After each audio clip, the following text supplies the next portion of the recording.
of George Floyd. And he sat there quite proud of himself. I've never seen such a horrific thing. All I can say is thank goodness for that young woman who had the courage to film it. Because otherwise, we would never know this. And even with that proof, yes, they threw this one under the bus, but how many others have videos and have still false police reports or things are tied up in court? I'd like to introduce my co-chair of the Public Safety Committee, Shirley Coley.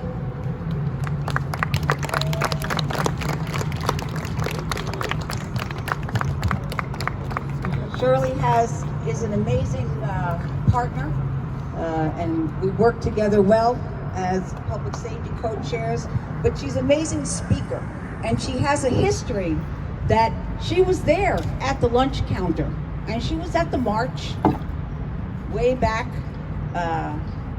and she's a real civil back in the 60s. I'm not dating you, but back in the 60s. And so I'd like you to hear from Shirley today.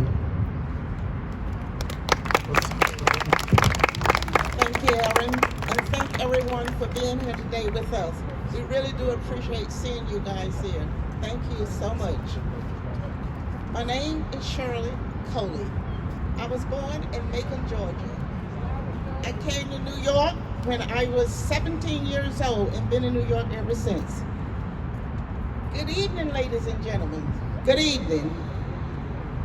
I've been living on Roosevelt Island for almost 30 years, raised my adopted nephew, Tory, right here on Roosevelt Island. Tory's finished his college, received his BS degree in business management and finance. Tory is now married with 2 kids and is the vice president of his own Black-owned business.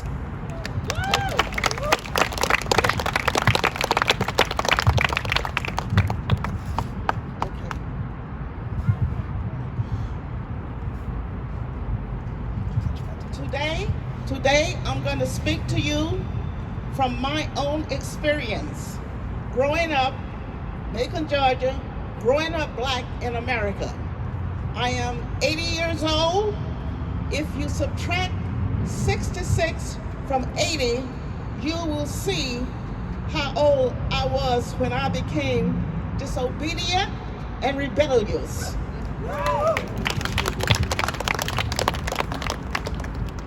That's right. I fought against injustice. That's right. I was 14 years old at the time. 14. Subtract 66 from 80 and you'll come up with my age, 14. I've been fighting for 66 years, okay, against injustice. That's right, I was 14 years old. Emmett Till was also 14 years old when he was lynched in Money, Mississippi. It was his lynching of this 14-year-old boy that got my attention 66 years ago and is still on my mind. Emmett Till, a Black youth from Chicago, Illinois, came to Money, Mississippi to spend the summer with his cousins in 1955. That August, he was lynched by members of the Ku Klux Klan, all because a white woman lied, said that Emmett disrespected her by whistling at her. Unbelievable.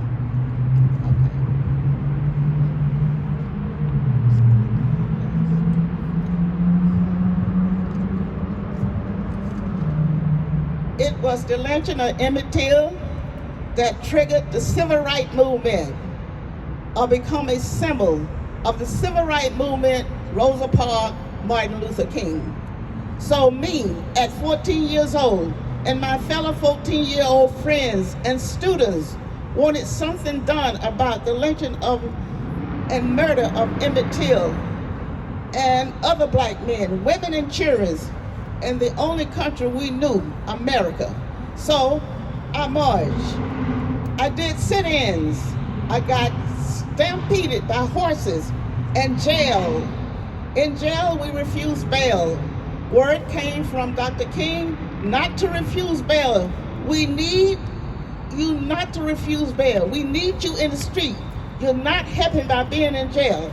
So we got out of jail. I did not get attacked by the fire hoses or the attack dogs. I was one of the lucky ones. On a hot August day in 1963, we marched on Washington, D.C. for jobs and freedom. Dr. Martin Luther King's speech, I Had a Dream. They said over 250,000 people was there at that march. I was there on that day. I don't think it was 250,000 people. I believe it was much more than that because I couldn't move. We was like squeezed to death. We couldn't get to the podium where Martin Luther King was speaking. It was too many people. We just couldn't get there. Okay? In 1964, the Civil Rights Act passed, became a landmark for civil rights and labor laws in the United States that was supposed to be outlawed discrimination based on race, religion, sex, national origin, and later sexual orientation and gender. Today, these laws are not really enforced. What does it mean to be black in the United States? The black experience in the United States has a 400-year history of denying equal rights, opportunities to black citizens. In the 20th century, Jim Crow law was local status that legalized racial segregation enacted after the Civil War. The Jim Crow laws denied equal opportunity to black people. We are in the 21st century, and the way things are going, Jim Crow laws is alive and well and never died. Back in America, we are the only black people, black Americans, are the only race in America that's been bombed. A very wealthy neighborhood, Greenwood, Tulsa, Oklahoma, called Black Wall Street, was bombed in 1921. The most recent bomber of black people was in 1985.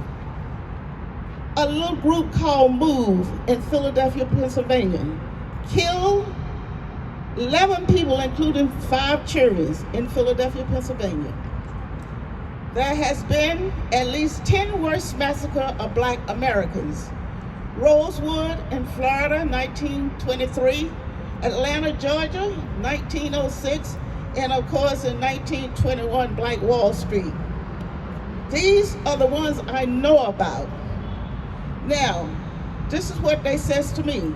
This is what it's like to be black in America. Only black people are denied leadership, effective organization, and truth.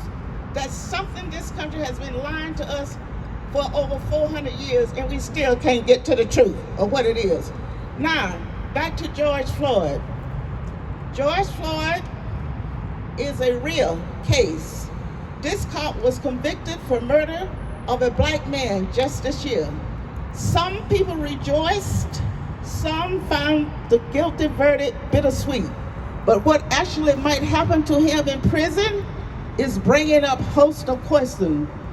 George Floyd murdered former officer Derek Chauvin could face 40 years in prison, but less years.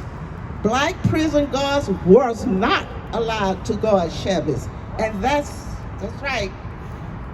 I found that out. Wow. And that's not the only way he has and will continue to be protected.